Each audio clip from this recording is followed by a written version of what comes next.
देखिए, बीकानेर से उठी पर्यावरण की आग अब पूरे राजस्थान में फैल रही है। सवाल यही है कि क्या सरकार पूरे प्रदेश में खेजड़ी बचाने का कानून बनाएगी या आंदोलन और विस्फोटक होगा। इसी को लेकर हमने एक रिपोर्ट तैयार की है आपके लिए, ताकि इसे आप और अच्छे तरीके से समझ सकें। क्यों ना साथ में देखें। चलिए।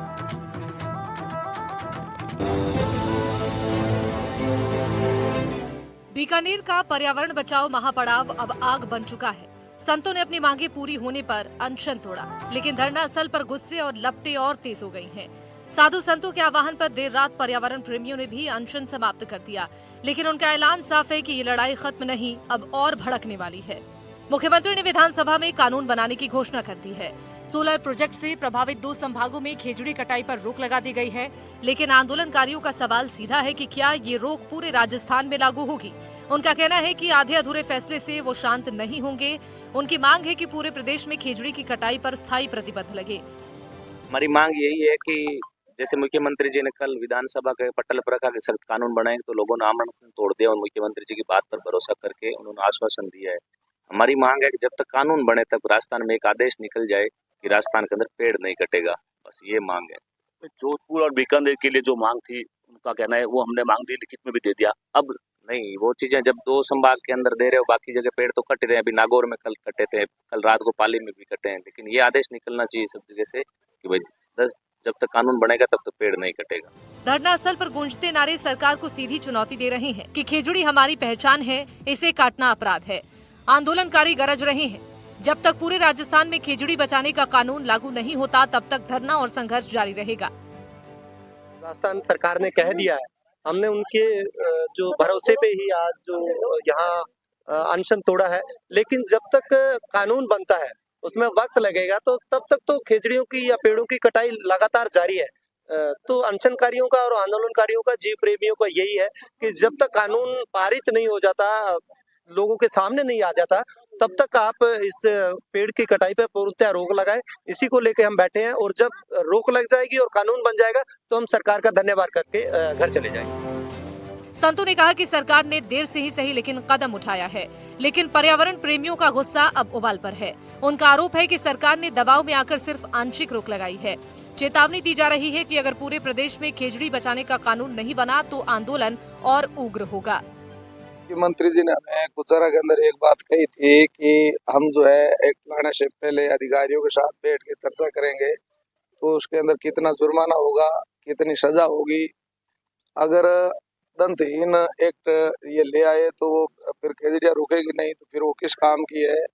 और इतना बड़ा पड़ाव चल रहा है, उसके बावजूद भी लगातार जो है खेजड़ियाँ कट रही है, तो हम कैसे विश्वास करें भाई मुख्यमंत्री जी कानून लाने के बाद जो है खेजड़ियों की कटाई पर रोक लगाएंगे।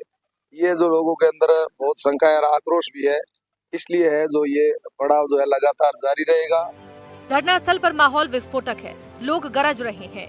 खेजड़ी कटेगी तो राजस्थान की सांसें रुकेंगी। ये सिर्फ एक पेड़ नहीं बल्कि मरुस्थल की जीवन रेखा है।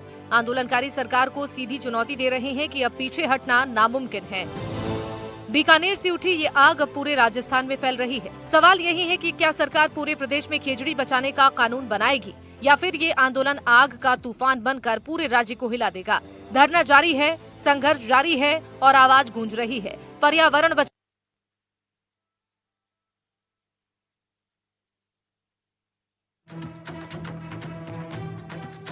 बीकानेर में खेजड़ी बचाओ आंदोलन लगातार तेज हो रहा है। प्रदेश भर से हजारों पर्यावरण प्रेमी यहां जुट रहे हैं। धरना स्थल पर हर दिन हजारों लोगों के लिए भोजन बन रहा है। सुबह से लेकर रात तक सेवा में लगे सैकड़ों लोग भोजन, पानी और अन्य व्यवस्थाओं को संभाल रहे हैं। एनडीटीवी रिपोर्टर त्रिभुवन रंगा ने जब व्यवस्था में लगे लोगों से बातचीत की तो उन्होंने बताया कि यह सब समाज के सहयोग से हो रहा है। कोई अनाज दे रहा है, कोई दूध पहुंचा रहा है, कोई आर्थिक मदद तक कर रहा है।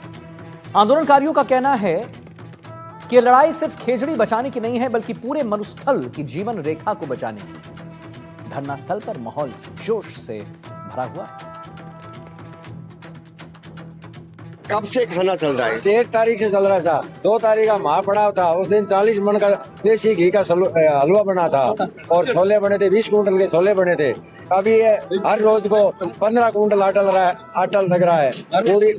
पूड़ी भी बन रही है, रोटी भी बन रही है, सब्जी तरह तरह की बन रही है, कभी गाजर की, कभी आलू छोला की, आपका क्या नाम? मेरा नाम विस्ताराम से। आप भी इसी में लगे? मैं उसी दिन से लगा हुआ हूँ। मैं 30 तारीख को आ गया था सर। मेरे बद्दू गांव के 100 सेवकों के साथ सारा ये खाने की व्यवस्था गंगा प्रसाद जी के नेतृत्व में, ओम खिचड़ के नेतृत्व में बच्चों ने जितना, मैं तो ये अचंभा करता हूँ कि 40 मन का हलवा पूछना 100 आदमियों के अंदर कितनी बड़ी बात। 2-3 हजार की शादी ब्याह में अपन ऐसे थक जाते हैं जैसे भी बहुत बड़ा काम किया। 40 मन के हलवे को जिमने वाले आदमियों की संख्या 75,000 से ऊपर बैठती है। 75,000 आदमियों को खाना खिलाना। यहाँ रोज कितना बनता है? यहाँ अभी दिन में बनता 7-8 हजार का, शाम को बनता है 4 से 5 हजार। मतलब 12 से 13 हजार आदमी डेली खाना खाता है। कुछ और लोग हैं, उनसे बात करेंगे। इतना खाना बन रहा है, पैसा कहाँ से आ रहा है? ये पैसे हमारे लोग हैं अपने समाज के, वो लोग सारे जन इकट्ठा करके से बनाते हैं। ये जो लंगर चला रहे हैं ये समाज का है, समाज का है, सभी समाज लोगों के उनका भागीदारी है। अगर लंबा धरना चलता है तो फंड कहाँ से जुटाएगी सरकार? हमारे समाज से ही जो कार्यकर्ता है, सक्रिय कार्यकर्ता, वो लोग व्यवस्था करते हैं अपना। एक नजर आप ये भी देख सकते हैं, जिस तरह लोग लगातार सामान लेके जा रहे हैं और सब्जी जो तैयारी है वो भी यहाँ कहीं न कहीं बन रही है। सब्जी की तैयारी पूरी तरह से बन रही है। और अब मैं आपको लाइव नजारा दिखाऊं जिस तरह से तड़का लगाया जा रहा है। और एक आदमी का काम है सिर्फ जो पेस्ट है उनको अच्छे से फ्राई करना। ऐसा नहीं है कि इतना बड़ा खाना बन रहा है तो कहीं न कहीं कोई खराबी हो। पूरी तरह से वही शुद्धता, स्वास्थ्य का पूरा ध्यान रखा जा रहा है। किसी भी आदमी के स्वास्थ्य के साथ कोई खिलाव नहीं है। कुछ और लोग हैं, हम उनसे ही बात करेंगे। जी ये एक बात ये बताइए आप, जो खाना बन रहा है घी और तेल कौन सा यूज किया जा रहा है? सब देसी घी है, वो देसी सरसों डायरी का खाना लेते हैं और तेल यूज करते हैं। धरने को लेकर यही कहेंगे कि हमारे यहाँ पर तो सब स्वयंसेवी है, जो व्यवस्था ये संभाल रहे हैं। हमने खाना कर लिया, बाद में हम संभालेंगे। किसी के ऊपर हमारे ऊपर कोई नहीं है। बस मतलब एक आखिर तक लड़ेंगे। और सबसे बड़ी बात उनकी कि जैसे हम उठेंगे तो सेवा हम संभालेंगे और दूसरे लोग हैं वो यहाँ के खाना खाएंगे। मतलब पूरा जो कार सेवा चल रही है, पूरी सेवा भावना चल रही है, तो वही धरने को लेकर भी लोग पूरी तरह सजग है और कह रहे हैं कि जब तक कानून ट्री एक्ट लागू नहीं होगा तब तक धरना जारी रहेगा। कैमरा पर्सन साथी राजेश छंगानी के साथ त्रिभुवन रंगा, NDTV, बीकानेर।